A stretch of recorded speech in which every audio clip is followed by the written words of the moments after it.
Hello everyone and welcome to another edition of Interview with me, Lissa Joseph. Today we'll be speaking about trade matters and more specifically Article 164 in the revised Treaty of Chaguaramas, and that's to do with CARICOM. With me to discuss is Dr. Thomas Samuel, who is the Director of International Trade within the Ministry of Commerce, and Mr. Cosbert Woods, who is the Program Officer, the Trade Policy Unit within the Organization of Eastern Caribbean States, the OECS Commission. Gentlemen, thank you so much and welcome. Off camera, we were discussing that you just came back from COTED, which is in relation to this very subject, Article 164. And for the audience, Article 164 speaks specifically to the promotion of industrial development and looking at the less developed countries within the CARICOM region. And that is somewhat in a way giving them a leg up in being able to position themselves for competition within manufacturing and trade. So we're going to flesh out all of these things. And Dr. Samuel, why don't you give us some background information as to why the agreement to Article 164? Good evening, viewers, and thank you very much, Lisa.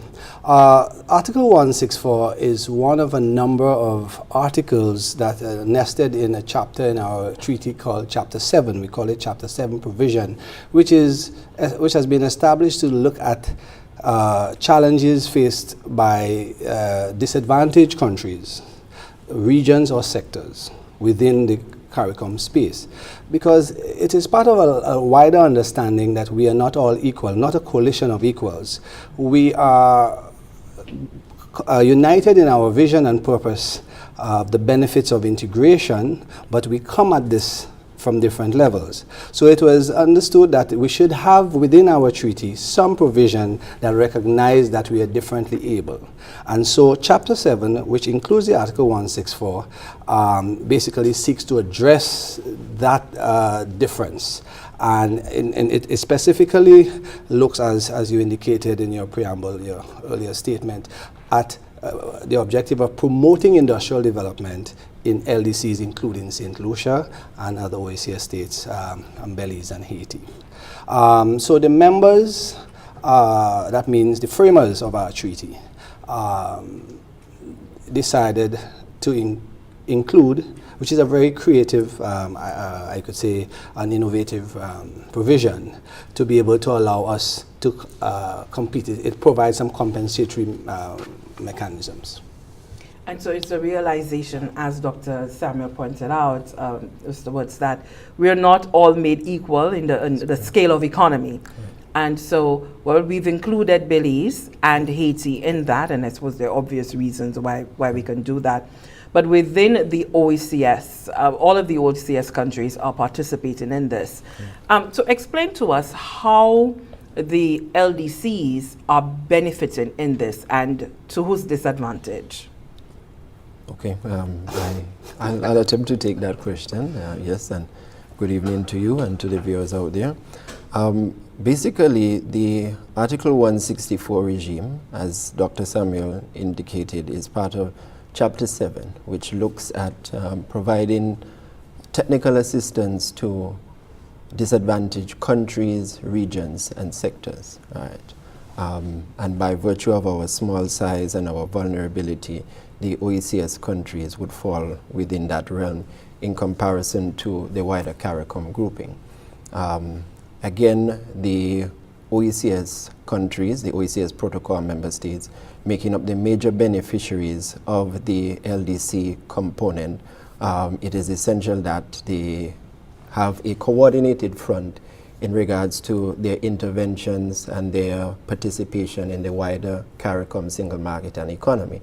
And this is where the OECS Commission comes into play, because we have a facilitating role in relation to coordinating economic and trade policy amongst the member states in the context of our own OECS Economic Union, as well as participation in the wider CARICOM single market and economy. So from my point of view, we work closely with the member states in terms of coordinating a harmonized front in relation to how we trade within the OECS Economic Union and the wider CSME. So on the latter aspect about to whose disadvantage, because we are benefiting, and so it means that benefit is coming to us, and someone on another end will not be benefiting. So let's just flesh it out a bit. Under Article 164, there's special measures that are being put in place where the sectors are going to benefit. Tell us what those measures are. Okay. Essentially, Article 164 is a sort of a two-faceted intervention. The first aspect of Article 164 is a tariff protection, where we are allowed in the treaty, basically, items traded between member states attract zero tariff. So normally, a good originating from any member state, whether the LDC or MDC, to any other member would attract zero tariff. That is really what you have within a free trade arrangement. Now, Article 164 allows us to derogate from that arrangement and allow us, the beneficiary LDC countries, to actually place a tariff on a good contained on that list originating from MDCs. So for example, the list covers some 14 tariff product groups, 14 product groups, about 39 tariff lines. Water, you have paint, you have solar water heaters, and so on, which we can get into, beer, malt, stout, and so others. But if that good, if a competing good comes from, say, Trinidad, the MDCs are Trinidad, Jamaica, Barbados, and Suriname, and Guyana, okay? If a good on that list comes from any of these territories, it would face a tariff coming into an LDC. That gives the competing good made in the LDC some competitive advantage. So that is the first benefit. And that is for a finite period. In this case, it's most likely going to be 10, and for a few products, mainly curry, powder, and pasta, 5 years. And so the intention is that they would use that 5-year period or 10-year period to build their capacity, enjoy the competitive advantage, to grow their market share and be able to export within the region and elsewhere and be more competitive. That's the benefit. The second aspect of Article 164 is what we call a program of support measures. Support measures that look at what sort of environmental what initiatives that can benefit the firm operating in the environment. Some things are outside the firm, and some things are specific to the firm. And the OECS has done some work, and you'll probably hear a bit more when Cosbert speaks on it. And we will hear more about that, as well as the tariffs and how we're going to decide what those tariffs are. Yes. On the other side of the break. Stay with us. We'll be back with Dr. Thomas Samuel and Cosbert Woods. We'll be right back.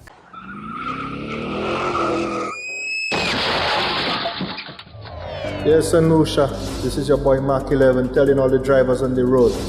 Be careful on the roads today and always roll with a designated driver. If you're the driver, drink responsibly. Go and come back home safely. Out. A message from the Ministry of Health, Wellness, Human Services, Gender Relations, and this station. And welcome back. We're continuing the discussion with Dr. Thomas Samuel, who is the Director of International Trade within the Ministry of Commerce, and Cosbert Woods, who is the Program Officer, the Trade Policy Unit within the OECS Commission. And just before we went to break, Mr. Woods, you were going to jump in and talk to us about, under Article 164, some of that supporting mechanism that Dr. Samuel had alluded to. The LDCs and the Article 164 companies, these are the ones that are currently disadvantaged, and by virtue of this particular regime and the complementary support measures, it is to bring them up to even level to be able to compete with the MDCs and in the global market in relation to those goods which they are producing.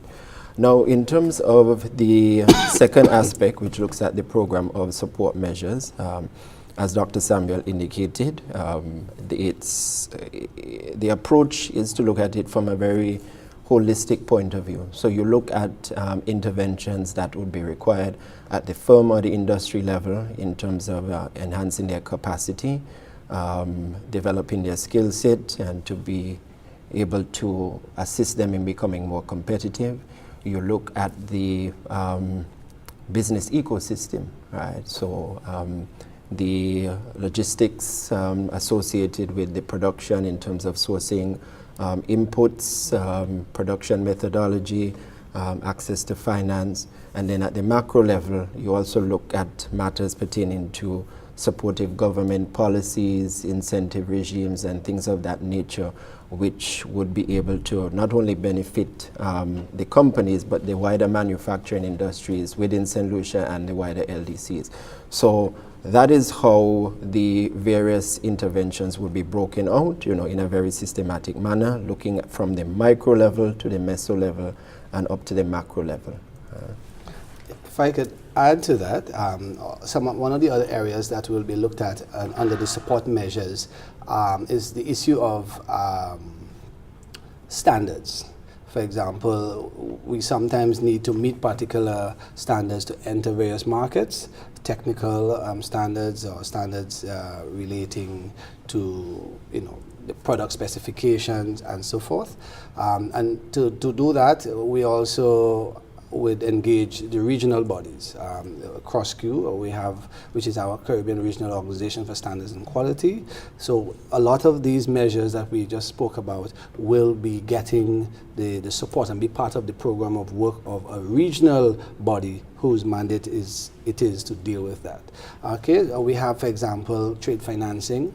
We will be getting some support from Caribbean Export and the Caribbean Development Fund. Now, Caribbean Development Fund is an agency or a regional body established under Article, I think, 158 of the treaty, which is also part of the wider, the Chapter 7 provisions. Okay, it's there to help LDCs compete better within the CSME construct. And so the ultimate goal of Article 164 is to make the manufacturing sector more competitive. Correct. So it's to give it that break that it needs. Mm-hmm. And so for emphasis, products, the list of products that have been agreed upon by all of CARICOM, including the MDCs, because it's important to know that the MDCs are very much on board with this. So yes, that agreement, it's going to allow the goods that are coming out from the MDCs to have a tariff which will make them